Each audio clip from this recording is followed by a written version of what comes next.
welcome.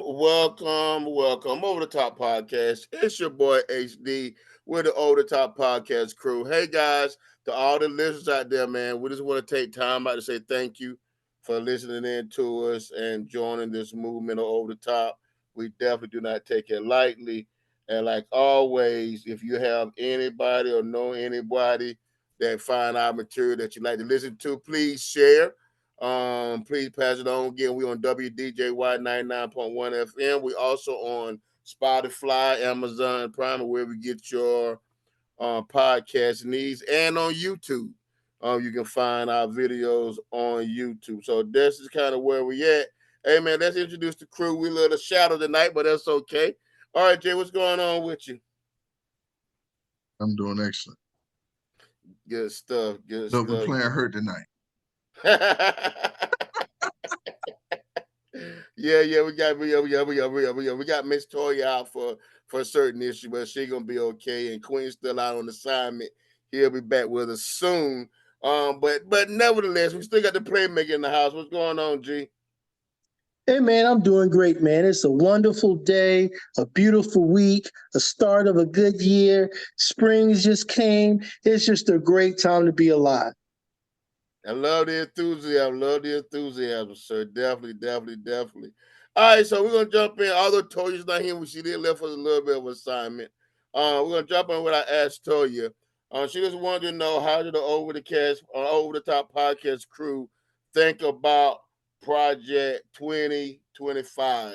We need to talk about Project 2025. He says, "You're not going to be a dictator, are you?" I said, no, other than day one. Created by Trump's longtime allies at the Heritage Foundation, along with more than 100 other conservative groups, a 920-page document outlines conservatives' plan to rescue the country from the grip of the radical left. It means that if Trump is elected, the GOP would attempt to implement overreaching bills like the ones popping up in Florida, Texas, Alabama, and other red states federally. The document says the GOP will reach its goals by using presidential power to bypass Congress and by destroying what they call the administrative state, which refers to the agencies that try to ensure clean and safe air, food, water, drugs, and consumer products, and that also hold big corporations back from making more money. So that's what Trump means by day one. He plans to fire and replace tens of thousands of government employees who don't agree with him to elevate his power. And yes, he can do that. First, I will immediately reissue my 2020 executive order restoring the president's authority to remove rogue bureaucrats, and I will wield that power very aggressively. All right, let's dive into this document. When I searched the term sex, 133 matches came up. That's obsessive. It explicitly states their goal to rescind regulations prohibiting discrimination on the basis of sexual orientation, gender identity, transgender status, and sex characteristics. So queer people could legally be fired, not hired, refused service, or otherwise discriminated against. It also proposes deleting the terms sexual orientation, DEI, gender equality, gender equity, gender awareness, gender sensitive, abortion, reproductive health, and reproductive rights from every piece of legislation that exists. That's terrifying because it promotes discrimination against LGBTQIA+ and pregnant people. And speaking of pregnant people, it also proposes pushing as hard as possible to protect the unborn in every jurisdiction in America, aka a national abortion ban. They plan to go after education too, just like they have in red states. The authors propose eliminating the entire Department of Education, which they say injects racist, anti-American, ahistorical propaganda into America's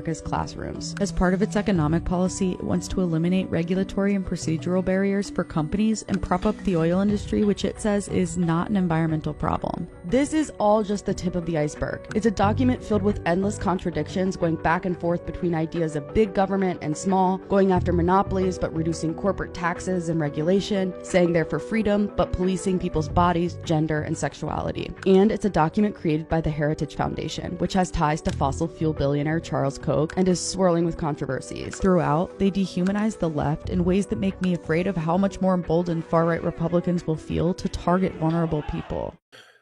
Let's start with you, Playmaker. What's your thoughts on that, man? You know, when I first looked at this video, there's initially there was some shock and awe, but as I sat back and really just kind of looked at it again, it's basically the blueprint of what they've been trying to do for the last couple of years. So I mean, there wasn't no shock. it is a shocking type video, but when you sit back and you look at all the steps that have been taking place over the last couple of years, you're like, hey, they're right on schedule to try to do what they're trying to do. And, what do I think about it? Well, this is kind of what we've been talking about before. If you don't get out and vote, if you don't get out and pay attention to what's going on, quote unquote, like our woke series we had a couple of months ago, then these things are going to happen, and you're going to be feeling defenseless and try to figure out what happened and how it happened.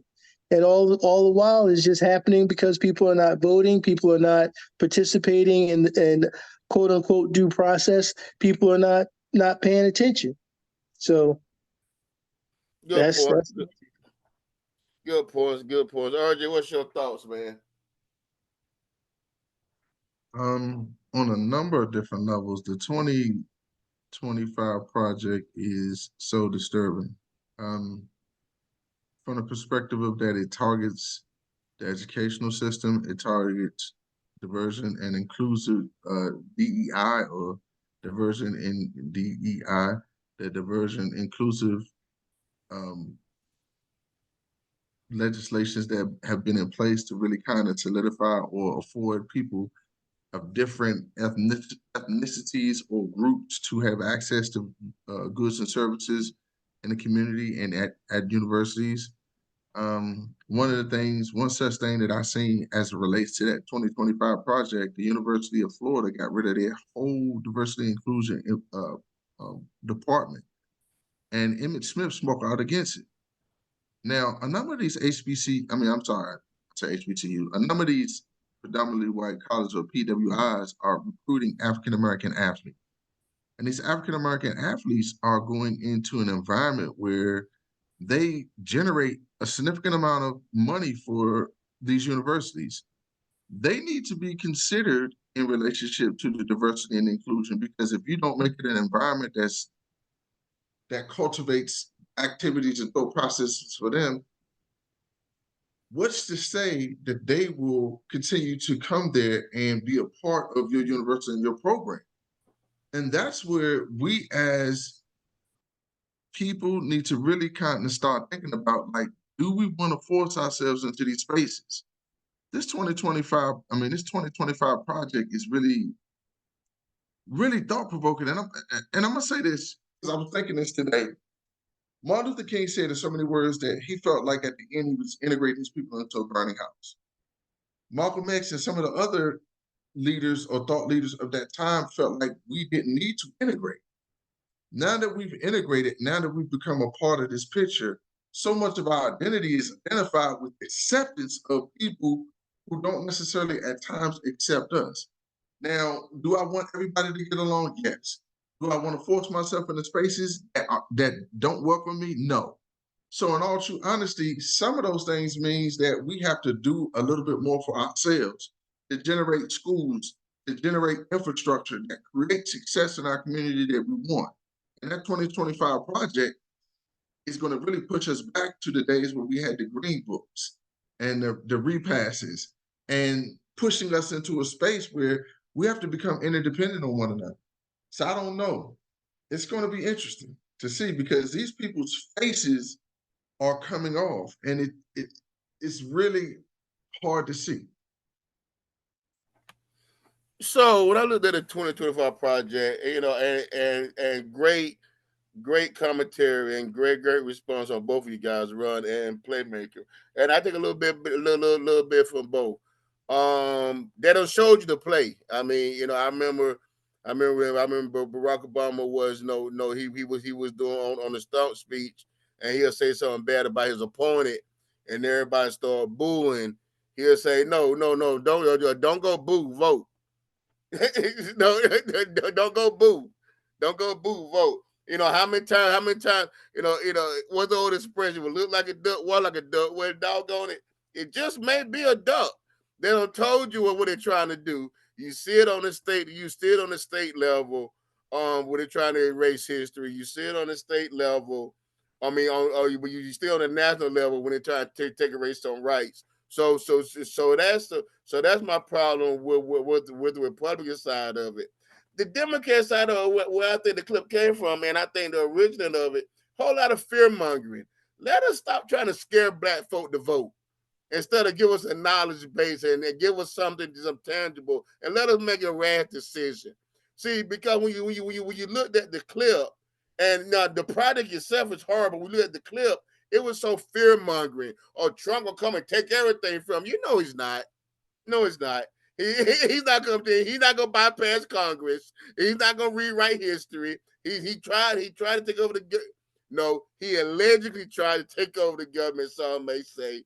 That's not gonna happen. So on one end, guys, they telling you what they plan on doing. So if it's not on them no more, it's on you.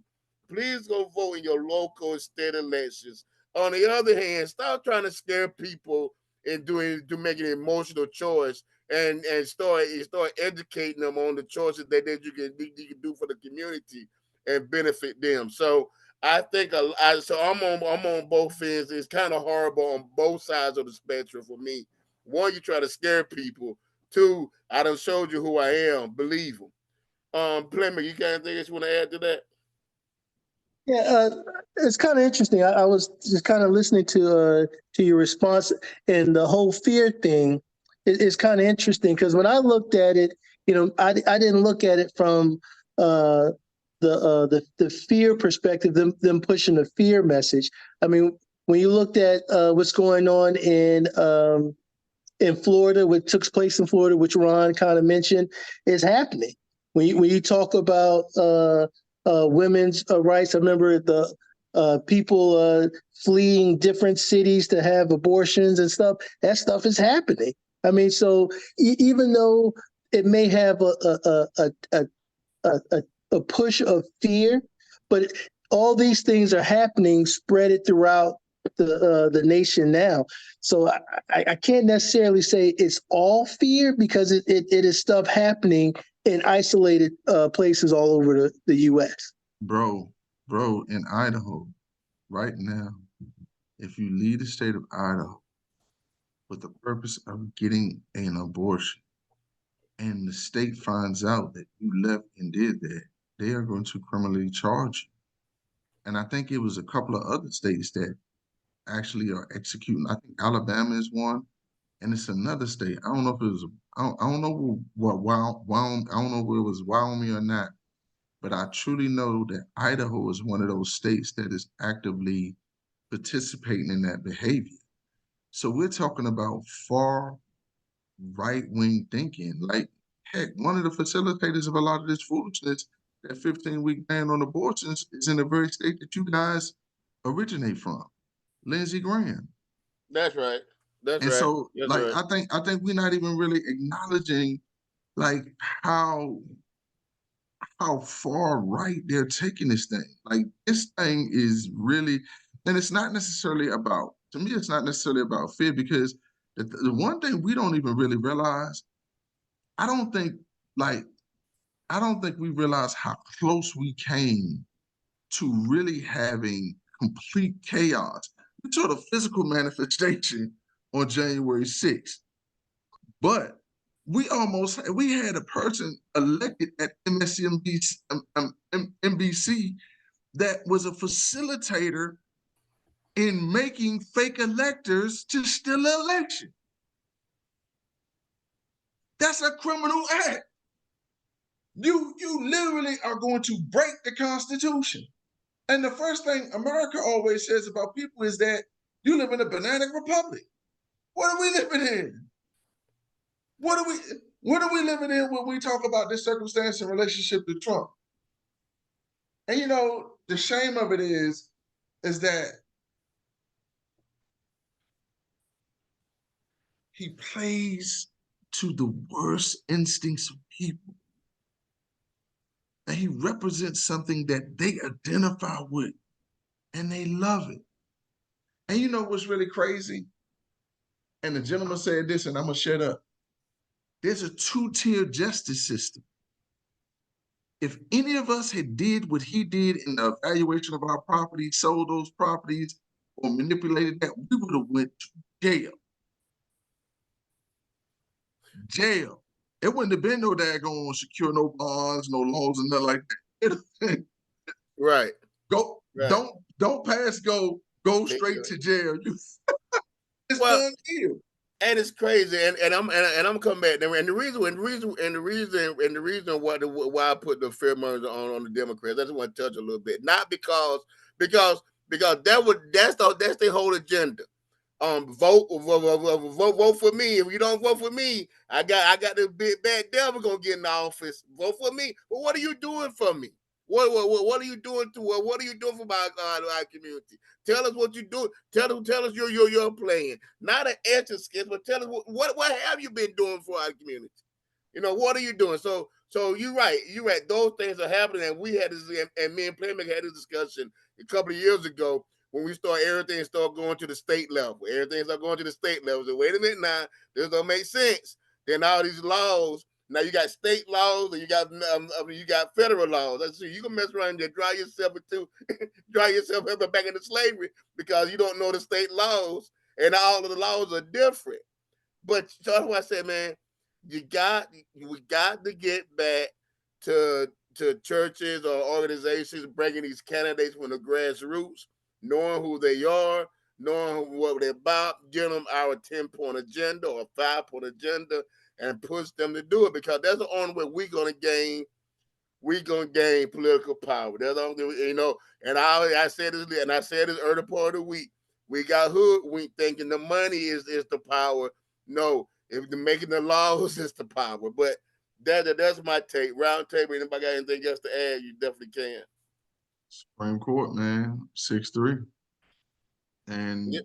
Sotomayor made a great argument last week in relationship to some aspects of what was before the court and the pushback on the court in terms of seeing this case move forward with Trump and Jack Smith. That's a scary thing, man. He got those judges in his pocket, and he's going to be potentially in the pocket of some foreign dignitary.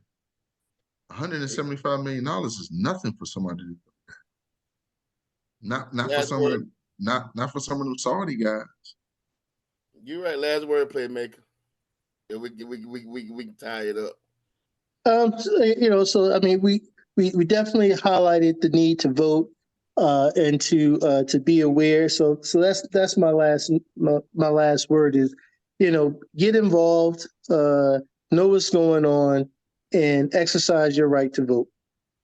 Good stuff. Good stuff. Hey, guys, thanks. Keep the Astorians coming. Keep the Astorians coming. Our inbox is full.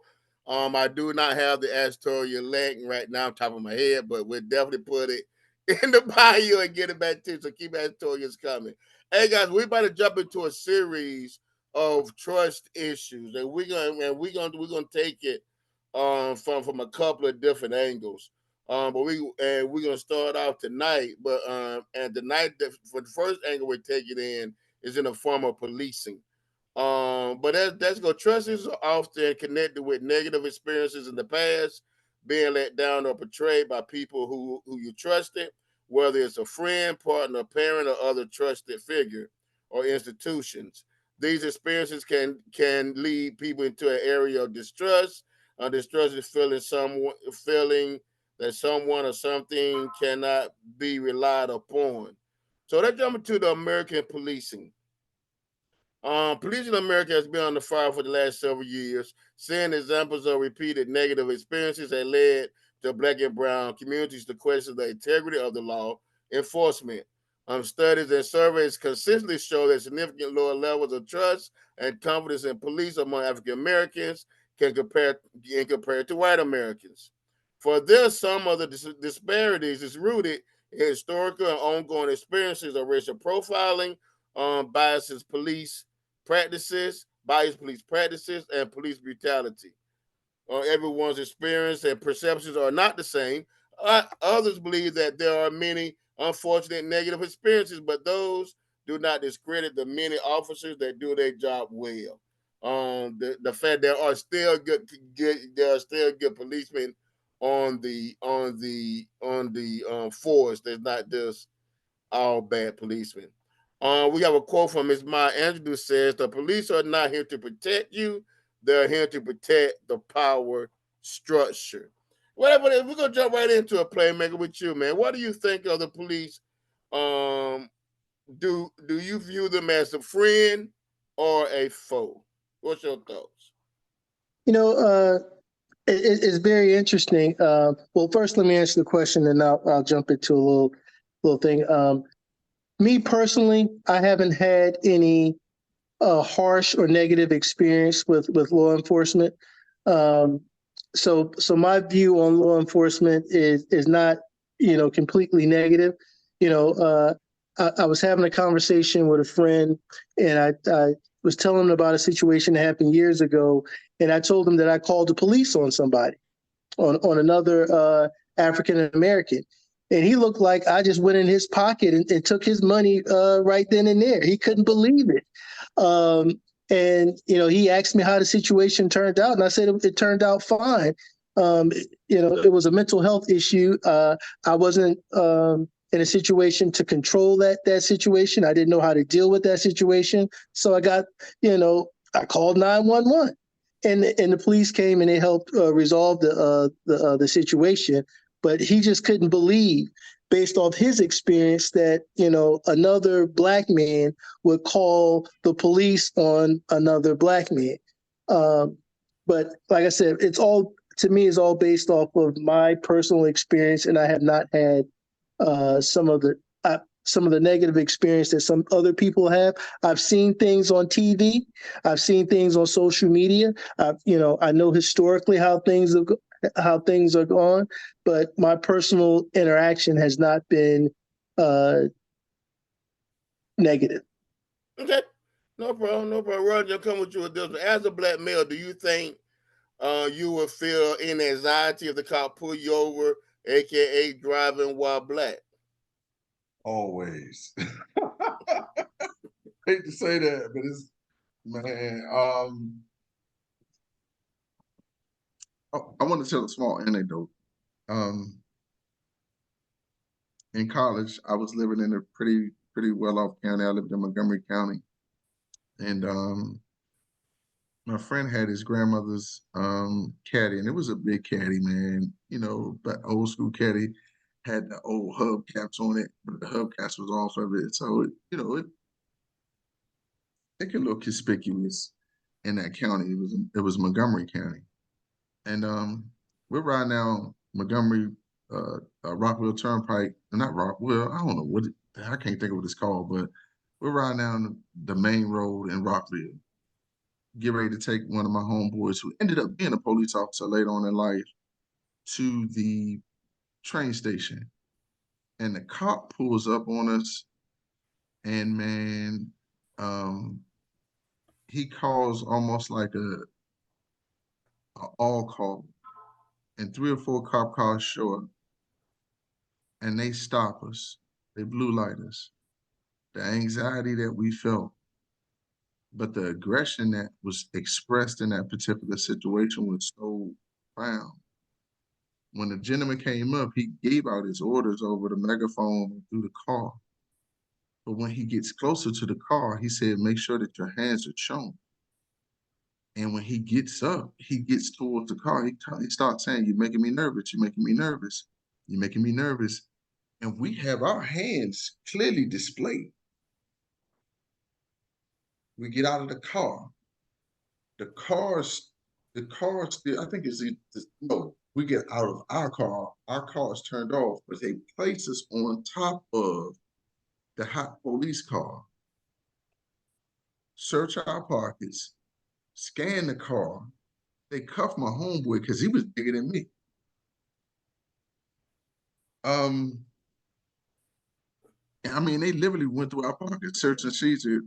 We didn't know our rights at that time because there's nowhere in the world they should have went in our pockets, but they went in our pockets. Checked our pockets because they said they had probable cause. Someone was seen brandishing a gun, and neither one of us had a gun at the time. None of us. Every time those lights come on behind me, it's a level of anxiety that I feel because of the environment I grew up in. I mean, we grew up in different environments, but I still feel that anxiety Too, if somebody come around or a cop is in the area. Like I don't have no problem with police officers, but when them blue lights come behind you, historically it gives you that sense of, okay, now what's next? And defense modes. You jumping in there. What's your thoughts on, being out there driving, that anxiety? You don't get that feeling on your neck, the hair stand up on Well, your neck? I think as African American males, especially with all of the stuff that we've seen on social media and on the news, it is you have to have some anxiety uh, when the blue light starts flashing. I guess about a year and a half ago, 2 years ago, I was driving in Northern Virginia, and I got hit with I made an illegal U-turn. Next thing you know, somebody's behind me with the blue lights, and you know, I didn't say I was in a panic mode, but I was like, I'm in an area where it's not a lot of us. I was a little concerned, but nothing happened. I cut the car off. I cut on the lights inside the vehicle. I put my hands up through the sunroof, and I just followed the instructions. I haven't had any experience like Ron said where they laid me up on against the car. So my level of anxiety may be a little bit different, but yeah. Yeah, I mean, and go ahead, Ron. Go ahead. I've had good experiences. I had a good experience at homecoming where my friend was wrong what he did, and he caused a disruption, and they opened the door with one of my friend's heads at the concert, but I was able to talk us back in. And that officer listened to me and afforded us the opportunity to go back in. I talked so good, we went back and talked to the promoter. My friend had his drunk rant, said what he had to say, and then we left. And we went and went to the party. And so there are times where it does work out, but one of the things that really conditioned me was that my grandfather conditioned me to deal with the police at a young age. Like he Right. That's told why me we try to go into if they how do you deal with that? yeah, if he told me if they come to you and tell you to give them the corner, then you give them the corner. If they express certain things to you, you acknowledge them, you respect them as men, and you deal with them from that baseline. If you do that, most times, depending upon the situation, you're gonna get that same treatment and response. And I was stopped, man, maybe about 5 or 6 years ago, going to see a client, and the gentleman came up on me, and he was very calm, and I showed him my badge. I showed him that I was going to work. He calmly told me what was going on. I can't even remember what was going on that day. I don't know if it was a tail light or something. I don't know what it was. But he let me go. I didn't get a ticket. But So it we just got to depends. teach you, and we got to teach our young men, especially when they get there. I mean, all of us got young men we raised, but especially as they get old enough to drive and have those interactions with policemen. We don't have to match their energy, guys. We don't have to. If they get out yelling and fussing and screaming, we ain't got to match it. And my son that, yeah, I said, man, stay calm as you can. Speak slowly, speak clearly. Show them your hands so you're not no danger, and try to and Killer might say survive the encounter at all costs. So I wanted that little tidbit. Quentin, when my son, he was close to the house, and he actually, and he kind of scared me. But I see him pull in the yard. He started blowing the horn. Then I see blue lights come. So instead of him, because he said, "Well, I had to find a safe place to stop." Smart thinking from the kid. Instead of stopping on the back road on the road to get here with no room, he had to pull in the parking lot, blew the horn so I could actually kind of open the door at a distance, kind of monitor and see what's going on with the interaction. But those are the things that if you do come across young men, teach them how to survive that attack because the anxiety goes both ways. So, Heck, but heck, but I had a go ahead. situation like that. I went and I pulled maybe like I took a wrong turn. I took that wrong turn, and on the road that we were on, there was no sidewalk. There was nowhere to really effectively pull over. I went maybe a block and a half down the road to a place that was well lit. They told me because I didn't have my dome on, I was evading it. I'm trying to speed away from the police in a Dodge Neon. Where I'm going in the car that can't go faster than 80 miles an hour. That's true. And you know what's really crazy? At the time, North Carolina was really hard on those stickers. And I had the sticker in my dashboard because I had just got my wife's car inspected and I didn't put it in. And that's why they pulled me over. That and the fact that they felt like I made that turn without yielding. And man, they gave me a failure to yield. They gave me trying to evade a police officer, which I went, and they called out all these cops. They didn't pull me out of the car. I sat in the car, man, but it was crazy, man. I done had some experience with police, man. I don't know, man. Yeah. So let's go ahead and jump back in there. So according to Campus Safety Magazine, the average police response time for a 911 call varies based on the city you live in. Times has been reported from as quick as 3 minutes to over 15 minutes of response time. So the urgency of those calls varies based between the types of emergency. We encourage you to inquire with your local police station as most will have account of these statistics. So you can kind of get an idea how fast they become in your area.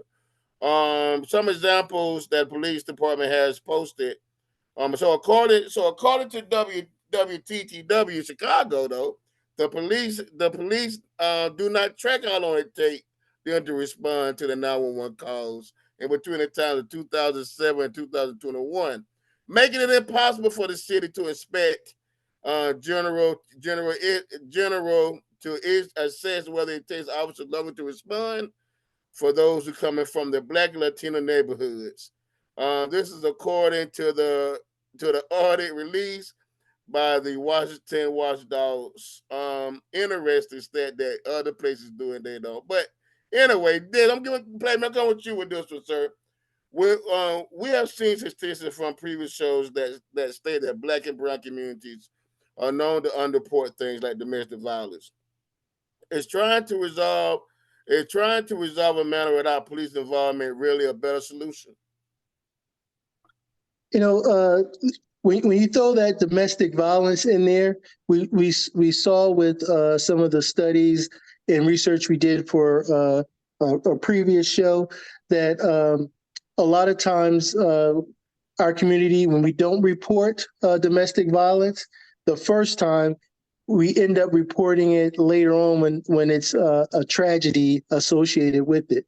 So in those cases, if we would have reported it and maybe got a restraining order against someone or something like that, that it could have saved a life.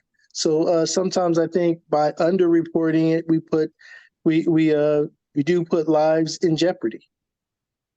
Okay, Ron, you want to respond that you can, but I'm gonna go with you with this question though, that you can kind of respond to.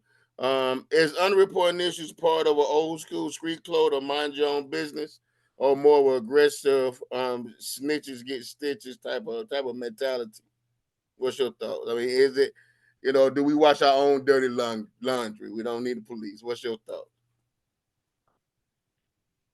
I hate to say it, but most times where I'm from, they don't call the police. You're going to address the issue with the people. I had a small story again where my cousins got into a fight it was a 3-on-3 girl fight, and they beat those girls up. One of my cousins, one of my favorite cousins, my first cousins, beautiful girl, beautiful brown sister, happened to be home on the porch.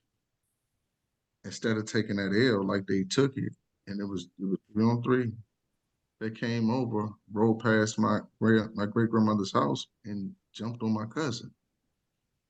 And this man hit my female cousin in the face, like a man. They jumped on her. They literally jumped on her. We were called. We came over to the house, and everybody found out. Wasn't no police report filed.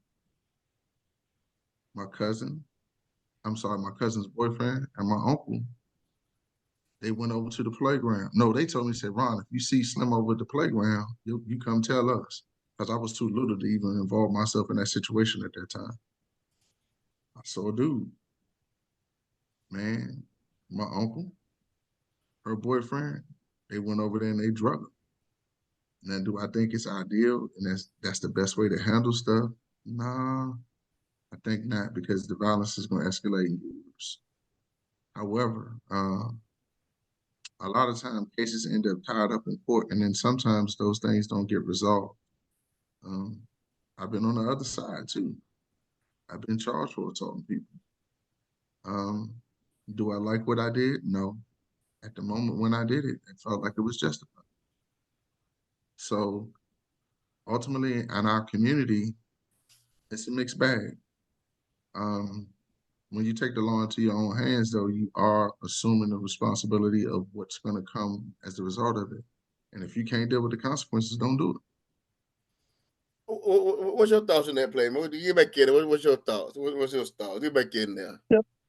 There's a lot of different things. I mean, so let's if you look at, let's say, in a case of a rape, so somebody rapes somebody, and it goes unreported, and then they rape somebody else, where that second rape could have potentially been avoided if the people would have reported. It's things like that. We talk about someone jumps on someone in retaliation. Those, like you said, those things can escalate to a lot of different things. I mean, I don't even know what you would call someone on in the case of a fair fight, or unless it's an assault, like you said, where they jumped on your cousin. I mean, I just think that is no one solution for everything, but I think as a whole is where we have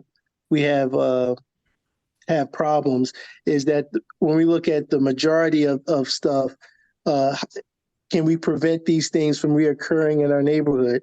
Somebody breaks in the house, you don't report it, now they're breaking into multiple houses, or just those type of crimes, I think, are the things that we sometimes turn the other cheek if it's not impacting us, but I think they turn around and start impacting the whole community. Well, I think, or is it? And I'm gonna throw the question. Anybody can jump on it. But is that mistrust that we have against with certain police in our neighborhoods, that they're gonna make the situation worse than better? Is that the notion why we're not really honing in and have that trust factor, or is it do we miss the mark on community policing? What do we miss? What do you think? Go ahead, Not Ron. that. It's not that, bro. It's that you can't always call the police. You can't always call your people to address issues that you have with other people. At some point in time, it calls for you in the environment that I grew up in, that you got to stand on your own too. And I didn't realize how hyper aggressive I am, but I really am hyper aggressive based upon aspects of things. Um, Not a bully, but I'm aggressive given the situation. Like, a lot of times I don't want to operate out of aggression or out of conflict, but in all true honesty, when that response kicked in and it's fight or flight, dog, I'm digging in. And I think that's one of the things that happens to a lot of people in these environments. You get shaped by that. And I think nobody really wants to be in that space of, okay, yeah, I have to respond this way. I would like to be able to call the police and the police come out and operate in the right fashion. But there's a level of mistrust. And there's also the reality that as soon as the police leave, you still gotta leave. You still gotta live in that community. So you're gonna have to see that person no matter what. Yeah. So that keep pushing a little bit. So according to the police article on March 2023, social media has created a positive platform for police agencies to send and receive information, recruit resources, and future officers, and engage with the public faster and more efficient. However, social media has also created and for met responsibility for rapid and widespread information and also disinformation. Here we go. I'm gonna go with you with this one, Nestor. Do you feel that cell phones and social media has a positive or negative impact on capturing imageries that people often knew existed but didn't have the evidence to prove? So I think that's a mixed bag because when you look at what we just talked about, quote unquote, driving while black, the reason why we have some of that anxiety is that we've seen the footage. We've seen what happens with an innocent black man is driving down the road and it's stopped and what could happen. We've seen it over and over, so it does have an impact. Um, but then but at the same time, it also brings an awareness that it could happen because you have seen it. So, even though you may have said, oh, that never happens, when you see it over and over again, you're like, oh, well, it can. It can. So I think it's both. It's both negative and positive impact. I think if you get too much of either one, it can be a little bit misleading to how you govern yourself. Okay.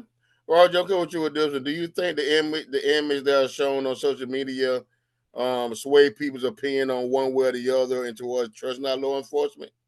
Or do you believe that the algorithms purposely show one side of view? Algorithms play a role. They play a significant role. I think one of the things that's really crazy though is um me and my friend often have debates about this aspect of things where the true impact of social media on people. And his thought process is that a lot of people don't effectively know how to use it in the right way. And so that aspect of things means, like he says, everybody doesn't need a platform. Everybody shouldn't be goddamn speaking. And I had to say, well, some people say some valuable stuff. He said, yeah, man, but the bad outweigh the good. And I have my days where I agree with him. Like I'm looking at some of the things that people say, and I just look at them and I just be like, ah. I think one of the things, not so much in relationship to police or the issues now, it's more the culture wars that's the issue right now. Um, but I would say, yeah, we do have some significant concerns in relationship to social media being used. But what's scary though, what is scary, kind of back to what we did with Astoria, but it's a part of this component. I think it's in the state of Florida. They have a certain amount of feet that you can be standing next to somebody and be reporting the police doing their duty. And if you were within that radius and they deem you to be a problem, you can be arrested, man. And I think you can be charged with a felony. If I'm not mistaken, I could be in error, but that's something that I heard in As passing. far as the videotaping, Yes. I think it's in Yes. Tennessee. I don't know if it's in Florida, but yeah, you gotta. I think there's a law passed on the state level again that if you so many feet away from the policeman, you being infringing that. That's why it's so important. And we preach it, we beat a dead horse, guys, but it's so important to kind of know what's going on in your state because they try to slide through. But let's switch gears a little bit. That be a little more, That be no. We now we understand the the friction that we have with the policemen and the distrust. That's why some solution based things. So we've seen some law enforcement agencies try to repair the trust in the community, like community outreach programs. We went to one locally where the police had, the stuff for the kids, and they was out there passing out sandwiches, and you had vendors, and they were trying to get more policemen into the more rougher neighborhoods. So there are more community outreach programs. Some states passing laws to ban traffic stops for such infractions like broken tail light, tinted windows. In some states, actually, the aroma of marijuana is not even in the legal states, of course. In some states, they're not even putting you over for that. So you do um see things that police are trying to do and then use to actually try to affect people of color and try to help out with the community. This is a round table, but I'm gonna go with you with this one, Gary. Are certain outreach programs you think are necessary, or is it enough to actually build a trust between the police and our community? So I do think those community outreach things are positive. I think it does have some impact.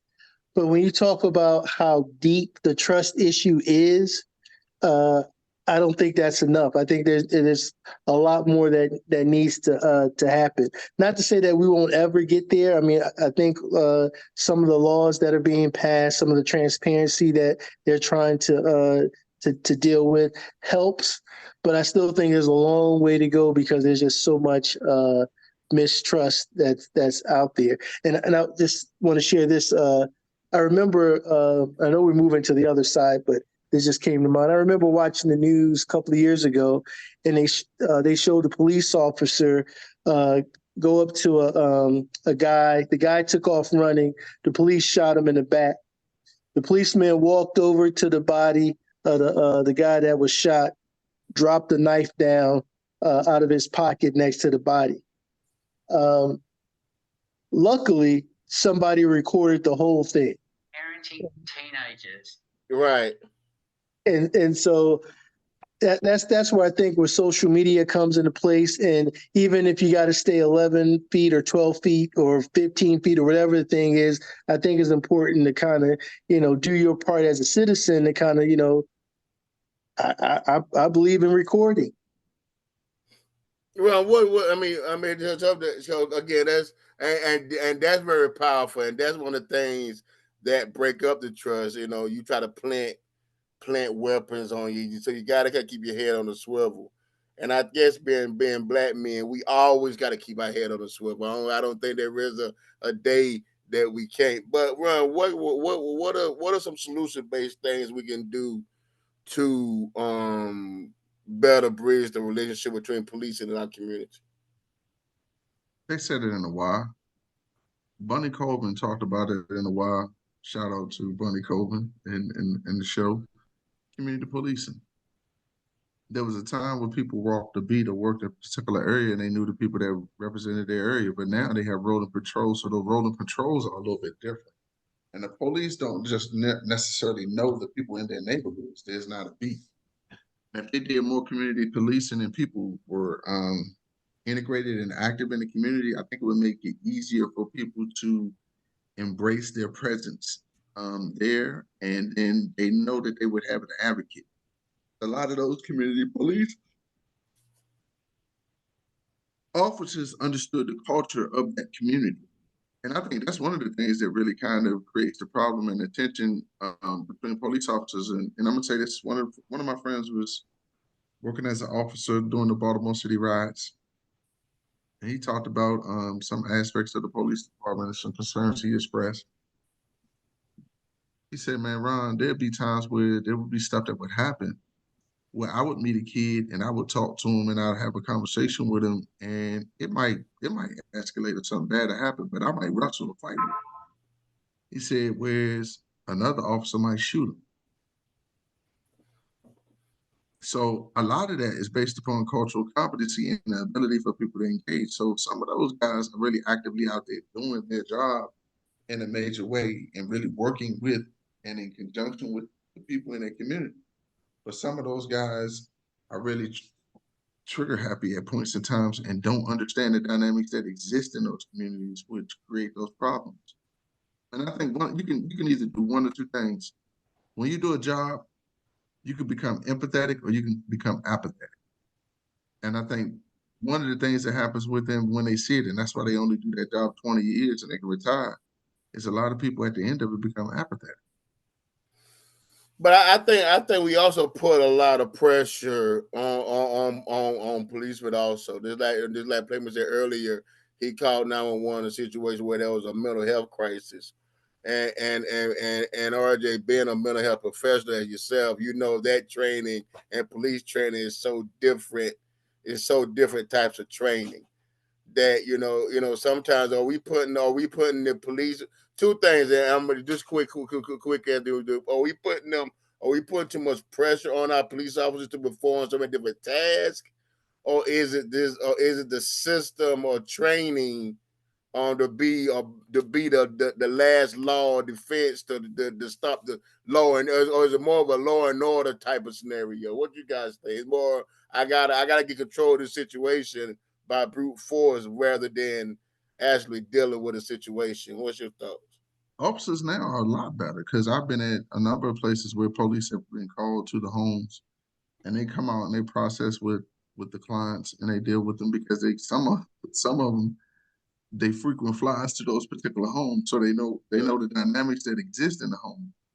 Um, and they're a little bit better equipped. But in all true honesty, man, what the reality of it is that America has turned its back on them. Period, point blank. Some people need to be institutionalized. That's just it.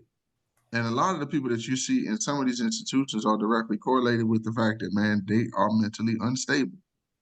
And when they're not taking their meds, they're gonna have problems. Is it. But the officers are a lot better equipped. I will give them credit for that. And they come out and they do process through things, they do sit through, they do talk through, they do try to engage, especially depending upon the calls that they know, the type of calls they know that they're going to, they respond.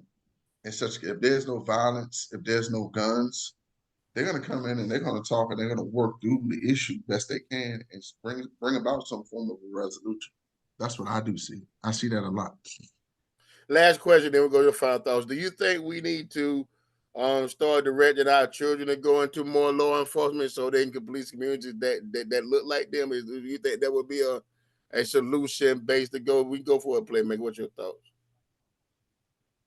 I think that I never believe in forcing a kid down a certain career path. I think that we, as a community, can make it seem not as a negative, as much of a negative as I think some places it seems. If you go down law enforcement, it's a negative. But I don't think you can force a person down a career path, because I think everybody is called to do certain types of work, and policing is not for everyone. And I think that's why we have some of the problems that we have, is because some people just went into law enforcement for the wrong reasons. But I do think that we need to kind of take away the negative view that some communities have on the popo. Your thoughts, Ron? Hit me with the question real quick here. Oh, I'm trying to go back. I just thought what he was explaining. But as police, should we encourage our youngsters to get in more law enforcement arenas to try to improve the community, or that was kind of a general question. And one of the things that I tell people about, like, I think some jobs are a calling, and if you ain't called to it, you don't need to do it. So, and I think some of these officers that are out there, they don't have the wherewithal, but some do. There's some really good officers out there, and they really do have a level of understanding and a way of interacting with people and make good decisions. But I think, I mean, if people have the altitude to do it, then yeah, you steer them towards that. But I don't think it's something like, I think that's the type of career that chooses you. You don't choose it. Got you. All right, Playman. Hey, great show, Playman. I'm gonna give you the last word on about the topic tonight, and we can wrap it up. So you got the last word on trust the police. So, I'll make just two quick points. One, in your communities, always go back to voting. If you know anything about me, always go back to voting. When you get a chance to vote for your police chief and stuff like that, hey, vet them out. Make sure you cast your vote, and if your state allows you to vote for him, and make sure that you know what he's about. And then second, if you have an opportunity to attend some of these community outreach events, take some time to communicate, to go and learn more about your your neighborhood law enforcement office. Great stuff, guys. A couple of awareness notes. National Mental Health Service Hotline For those who need it, it's 988. A video available 24 hours a day, 7 days a week for anyone who's is suicidal or experiencing a mental health or substance use crisis. I'll repeat that again. National Mental Health Service Hotline, call 988 24/7 for anyone who is experiencing any mental health or service crisis. Also, the most important thing to remember when facing an encounter, especially while young black men and young men survive the encounter. You can raise you complain and scream later, but the goal is to get home and not go head to head with the law enforcement. Hey, great show going forward. Hey, Ron, what's your final thoughts, sir?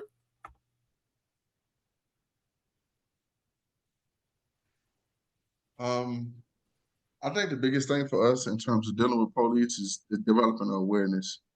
Developing awareness of how we engage with, well, heck, I ain't even just talking to officers, people in general. Because people are quickly triggered out here in society based upon the things that are impacting them on a daily basis. And Falling Down, the movie, was really profound, and I think it was released 20 something, 20, I think 25 or 26 years ago. That's a very real thing. What we've seen is the physical manifestation of people being stressed beyond measure, and at times they're acting out. So just be aware of who you're talking to, how you're talking to them, because you don't know what pain, what level of stress, what level of things that they're dealing with. Be kind to someone. That's what I said on my Facebook page. Be kind to someone. Playmaker, last words, final thoughts. Uh, I'm just going to hit back on the voting thing.